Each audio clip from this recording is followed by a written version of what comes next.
तो वेलकम है दोस्तों, नमस्कार है आप सभी का। अंडरस्टैंडिंग इंडिया का आज हम लोग ऑब्जेक्टिव करने वाले हैं। टोटल 35 क्वेश्चन करेंगे, ठीक है।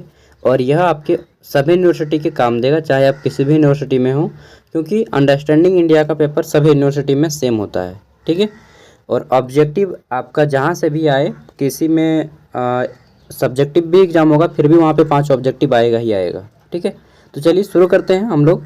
टोटल 35 क्वेश्चन है ऑब्जेक्टिव के। आप किसी भी यूनिवर्सिटी में पढ़ाई करते हो, चाहे आप कोल्हान यूनिवर्सिटी चाईबासा हो, चाहे विनोबा भावे यूनिवर्सिटी हजारीबाग, चाहे BBMKU Dhanbad, Ranchi university, SKMU Dumka, NPU Nilamber Pitamber university, कोई भी यूनिवर्सिटी हो, ठीक है।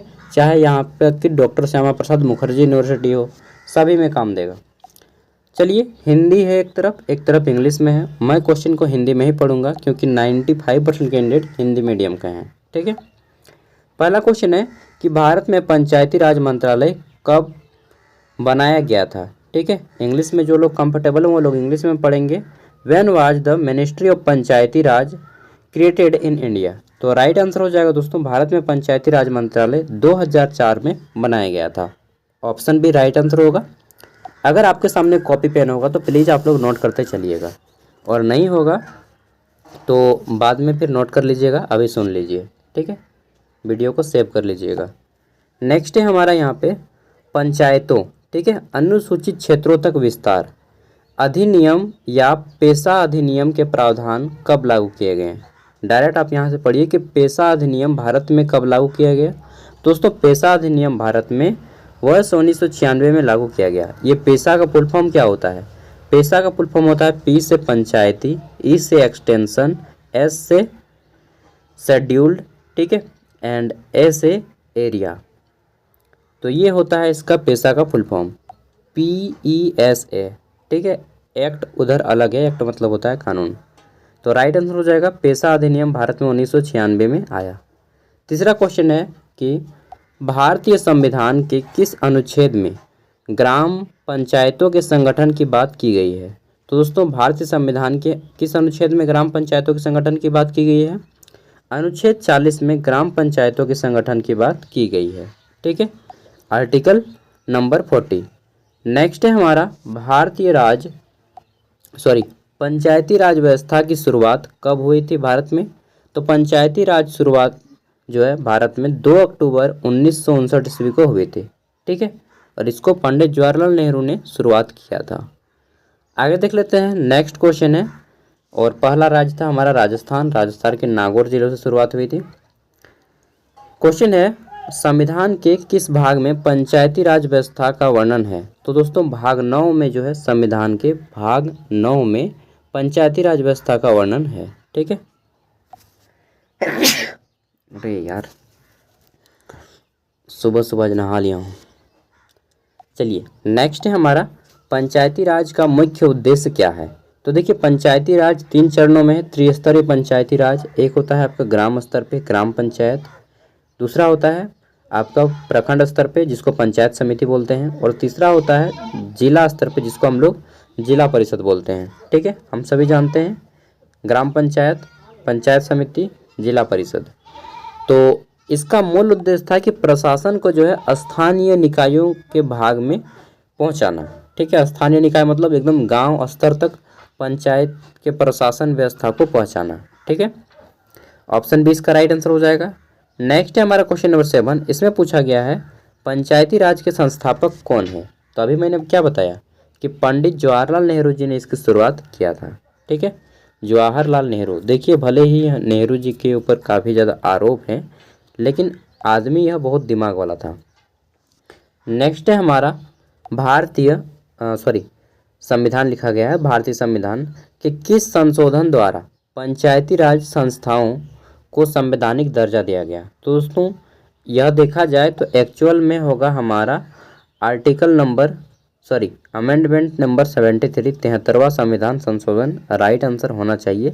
लेकिन यहाँ पे सब अलग अलग दिया गया है। अब इसमें क्या टिक लगाइएगा, मैं भी खुद कंफ्यूज हूँ, ठीक है। चलिए देखते हैं। तो 1-2 क्वेश्चन ऐसे हैं जिसपे मुझे भी कंफ्यूजन है, क्योंकि हर एग्जाम में 1-2 क्वेश्चन ऐसा ही आता है। नेक्स्ट है हमारा पंचायती राज व्यवस्था में सभी स्तरों पर महिलाओं के लिए कितनी सीटें आरक्षित हैं। मान लीजिए आपके गांव में टोटल जो है कितना सीट है, तो 60 को सीट है, ठीक है। किसके लिए, एमएलए के लिए, नहीं पंचायती राज बोला ना, हाँ आपके प्रखंड से या आपके राज्य से टोटल 60 को सीट है जिला परिषद के लिए। तो यहाँ पे महिलाएं 20 को फिक्स है कि 20 को महिलाएं रहेंगी, कम से कम 20 को, 20 को से ज़्यादा हो सकती है लेकिन 20 को से कम महिलाएं नहीं होनी चाहिए। इसीलिए देखिएगा जितना भी वोट होगा अक्सर महिलाओं के नाम से खड़ा करते हैं और बाद में उसके हस्बैंड जो है कार्यरत हो जाते हैं, ठीक है। तो वोट में, चुनाव में जो पोस्टर लगता है ना, महिला का लगता है जनरली, ठीक है। तो पंचायती राज व्यवस्था में सभी स्तरों पर महिलाओं के लिए कितने पद आरक्षित हैं, तो राइट आंसर हो जाएगा 1/3 पद आरक्षित हैं, ठीक है। 10वां क्वेश्चन देखता है, तो इसमें पूछा गया है कि पेशा एक्ट किस राज्य में लागू है, ठीक है। पेशा एक्ट किस राज्य में लागू है, तो राइट आंसर हो जाएगा दोस्तों, सॉरी कितने राज्यों में लागू है, तो पेशा एक्ट जो है हमारा 10 राज्यों में लागू है। पेशा का फुल फॉर्म क्या होता है, पी से पंचायती extension, panchayat extension scheduled area, ठीक है। नेक्स्ट है हमारा, इसमें पूछा गया है कि जिला परिषद के प्रधान को क्या बोलते हैं, तो जिला परिषद होता है, हम सभी जानते हैं, आपके भी कुछ होंगे, कोई ना कोई होंगे एरिया से, तो उसके जो सबसे हेड होते हैं उसको बोलते हैं अध्यक्ष, ठीक है। इंग्लिश में बोलते हैं प्रेसिडेंट, अध्यक्ष या फिर चेयरमैन भी बोला जाता है। नेक्स्ट है हमारा 12 नंबर, पेशा का फुल फॉर्म क्या है, अभी मैंने बहुत बार बताया है, the panchayat extension to scheduled area, यानी कि हिंदी में पंचायत विस्तार अनुसूचित क्षेत्रों तक, ठीक है। आगे देखते हैं नेक्स्ट क्वेश्चन, क्वेश्चन नंबर 13, इसमें पूछा गया है निम्नलिखित में से कौन सा एक मुख्यतः जनजातीय क्षेत्रों में पंचायती राज से संबंधित है, ठीक है। तो जनजातीय क्षेत्रों में पंचायती राज से संबंधित कौन है, हमारे दिलीप सिंह भूरिया समिति। यह एक कमेटी बनाई गई थी जिसका मूल उद्देश्य था कि पंचायत को हमें जो है एकदम ऐसे एरिया में पहुंचाना है जहाँ पे एकदम आदिवासी लोग रहते हैं, जहाँ पे एकदम पिछड़े जनजातीय लोग रहते हैं, ठीक है, वहाँ पर भी हमें पंचायती राज को लागू करना है। इसके लिए एक कमेटी बैठाएगी जो कि दिलीप सिंह भूरिया इसके अध्यक्ष थे, उसी के नाम पे इस कमेटी का नाम रखा गया, ठीक है। नेक्स्ट है हमारा एक क्वेश्चन और भी आता है कि बलवंत राय मेहता समिति का संबंध किससे है, तो पंचायती राज से है, ठीक है, उसको भी याद कर लीजिएगा, बलवंत राय मेहता समिति पंचायती राज। अगला है 73वां संविधान संशोधन में कौन सी अनुसूची जोड़ी गई, तो दोस्तों इसमें जो है हमारा 73वां संविधान संशोधन में एक अनुसूची जोड़ी गई जिसे हम लोग 9वीं अनुसूची के नाम से जानते हैं, ठीक है। नेक्स्ट है हमारा 15 नंबर क्वेश्चन, इसमें पूछा गया है कि पंचायत चुनाव, जो पंचायतों में चुनाव होता है उसके लिए उम्मीदवार की कम से कम आयु 21 वर्ष होनी चाहिए, लेकिन 21 वर्ष में हो जाता है, नहीं रे भाई, बहुत सारा पहुँच चाहिए ना, आदमी पहुँच इसमें बहुत ज़्यादा मायने रखता है, फेमस होना चाहिए, नहीं तो खड़ा हो जाइएगा आपको वोट देगा, आप में से बहुत से लोग 21 के होंगे। चलिए नेक्स्ट है संविधान के किस अनुच्छेद के अंतर्गत ग्राम पंचायत की स्थापना की जाती है, तो देखिए संविधान के अनुच्छेद 40 के अंतर्गत जो है ग्राम पंचायत की स्थापना की जाती है, कितना अनुच्छेद 40, याद रखिएगा। नेक्स्ट है हमारा यहाँ पे प्रथम आम चुनाव भारत में कब हुआ था, दोस्तों प्रथम आम चुनाव भारत में 1951 में हुआ था। उस टाइम पे क्या था कि आपको एक लकड़ी का मोहर उठाना था, मारना था और उसको बैलेट पेपर में डालना था, उसको मोड़ के कागज़ को, ठीक है, इस तरह से होता था पहले, और टाइम बहुत ज़्यादा लग गया था, बहुत ज़्यादा पैसा खर्चा हुआ था, लगभग पूरे देश में चुनाव कराने में 6 महीना लग गया था, ठीक है। फिर ईवीएम आया तुरंत एकदम एग्जाम, ईवीएम का फुल फॉर्म पूछा जा सकता है, ईवीएम, आप में से बहुत से लोग अभी तक एक भी बार वोट नहीं दिए होंगे और इस बार फर्स्ट टाइम वोट देने वाले होंगे। ईवीएम इसका फुल फॉर्म होता है इलेक्ट्रॉनिक वोटिंग मशीन, ठीक है। आगे देख लेते हैं, नेक्स्ट है हमारा, यह किसकी युक्ति है कि लोकतंत्र जनता द्वारा और जनता के लिए शासन है, ऐसा नहीं, अच्छा से होगा कि लोकतंत्र जनता के लिए और जनता के द्वारा किया गया शासन है, ऐसा होता है, और इसको बोला था अब्राहम लिंकन ने, जो कि अमेरिका के एक राष्ट्रपति थे, ठीक है। आगे देख लेते हैं 19 नंबर क्वेश्चन, इसमें पूछा गया है नाम, दोस्तों आप बोलिएगा नाम क्या है, किसी व्यक्ति का नाम नहीं, नाम एक संगठन है और बहुत सारे देश इसके सदस्य हैं, इसका फुल फॉर्म होता है नॉन एलाइग मूवमेंट, ठीक है, यानी कि शांति को जब, अगर आप में से कोई शीत युद्ध पढ़े होंगे कोल्ड वार, ठीक है, आर्ट्स पॉलिटिकल साइंस लिए होंगे 12th में, तो आपको मालूम होगा कि शीत युद्ध के टाइम में एक नाम की संस्था बनी थी जो कि तीसरी दुनिया के नाम से जानी जाती थी। ठीक है, अभी उसके सदस्य मेंबर कंट्री में भारत तो मेंबर है। यहाँ पे पूछा है पर्यवेक्षक कौन है। ठीक है, ऑब्जर्विंग कंट्री, तो भारत इसका सदस्य देश है। ऑब्जर्विंग कंट्री है चीन। ठीक है, तो डी इसका राइट आंसर हो जाएगा, चाइना। नेक्स्ट देख लेते हैं, हमारा क्वेश्चन है निम्नलिखित में से कौन भारतीय विदेश नीति के प्रमुख निर्माता माने जाते हैं। ठीक है, तो कौन भारतीय विदेश नीति के प्रमुख निर्माता माने जाते हैं। तो भारत में जो विदेश नीति चलाया गया कि कैसे हम लोग दुनिया पे करेंगे, क्या एक्शन लेंगे वर्ल्ड के थ्रू, तो ये पंडित जवाहरलाल नेहरू का इनका उद्देश्य था और इस मायने में ये बहुत अच्छे थे। क्यों? क्योंकि जब विश्व में आपको मालूम है कि वर्ल्ड वार चल रहा था, सेकेंड वर्ल्ड वार 1939 से 1945 तक, उसके बाद जो है शीत युद्ध चला 1995 तक, 1945 से 1990 तक। पूरी की पूरी दुनिया दो भागों में बढ़ गए थे, एक था अमेरिका के साइड में, एक था रूस के साइड में। उस समय पंडित जवाहरलाल नेहरू हमारे भारत के प्रधानमंत्री ने बोला था कि ना हम अमेरिका का साइड लेंगे ना हम रूस का साइड लेंगे, हम युद्ध ही नहीं करेंगे, मेरे पास पैसा ही नहीं है यार। ठीक है, और इसलिए और इन्होंने नाम नामक संस्था बनाई, नाम नॉन एलाइड मूवमेंट, यानी कि गुट निरपेक्ष, हम किसी के साइड में रह जाएंगे, हम अपना निरपेक्ष रहेंगे। ठीक है, तो जवाहरलाल नेहरू विदेश नीति के मामले में बहुत अच्छा नॉलेज था, इनको बहुत अच्छा नॉलेज। नेक्स्ट है किस नंबर, निम्नलिखित में से कौन सा निशस्त्रीकरण से संबंधित है। ठीक है, यानी कि इनमें से कौन सा एक संस्था है जो कि शस्त्रों के उपयोग को बंद लगाती है, प्रतिबंध लगाती है। तो इसको बोलते हैं हम लोग सीटीबीटी। सीटीबीटी का फुल फॉर्म होता है कॉम्प्रिहेंशन टेस्ट बैन ट्रीटी, यानी कि अगर आप इस संस्था के सदस्य बन गए तो जो भी देश इस संस्था का सदस्य बनेगा वह अपने देश में मिसाइल टेस्ट नहीं कर सकता। ठीक है, यानी कि भारत अगर बन गया तो भारत भी मिसाइल परीक्षण नहीं कर पाता, लेकिन भारत इसका सदस्य देश नहीं है, इसलिए हमारे यहाँ पे अभी मिसाइल टेस्ट किए जाते हैं। अग्नि नाम सुने हैं ना, ब्रह्मोस मिसाइल, ये सभी मिसाइल नहीं होते अगर इसका सदस्य होता तो। नेक्स्ट है निम्नलिखित में से कौन सा पंचशील सिद्धांत नहीं है। देखिए दोस्तों, 1954 ईस्वी में भारत और चीन के बीच 5 गो मुद्दा पे समझौता हुआ जिसे पंचशील समझौता नाम दिया गया। उस समय भारत के प्रधानमंत्री श्री पंडित जवाहरलाल नेहरू जी थे। ठीक है, उसमें 5 गो समझौता था कि आपसी गैर आक्रामकता नहीं करेंगे, हम आप दोनों देश एक दूसरे को आक्रमण नहीं करेंगे, शांति सहअस्तित्व रखेंगे, समानता और परस्पर लाभ का देंगे, एक दूसरे के सांस्कृतिक धरोहर का आगे बढ़ाएंगे, और कुछ था कि व्यापार में एक दूसरे को आगे बढ़ाएंगे। ठीक है, वहाँ पे ये नहीं था कि परमाणु हथियार का पहला प्रयोग नहीं होगा। ठीक है, ये इसमें नहीं था, परमाणु हथियार वाला कोई भी बात नहीं की गई थी इसमें। तो ऑप्शन सी इसका राइट आंसर हो जाएगा। 1954 में हुआ था पंचशील समझौता भारत और चीन के बीच में, लेकिन चीन ने इस समझौते को नहीं माना और 1962 में चीन ने भारत पर आक्रमण किया, हमारे देश पे, जिसके कारण भारत को चीन से एक बार हार देखना पड़ा है। ठीक है, 1962 में। नेक्स्ट है हमारा अरुणा आसफ अली। ठीक है, अरुणा आसफ अली किस से संबंधित है। दोस्तों, अरुणा आसफ अली का संबंध जो है, इनका संबंध है किससे, भारत छोड़ो आंदोलन से। ठीक है, भारत छोड़ो आंदोलन।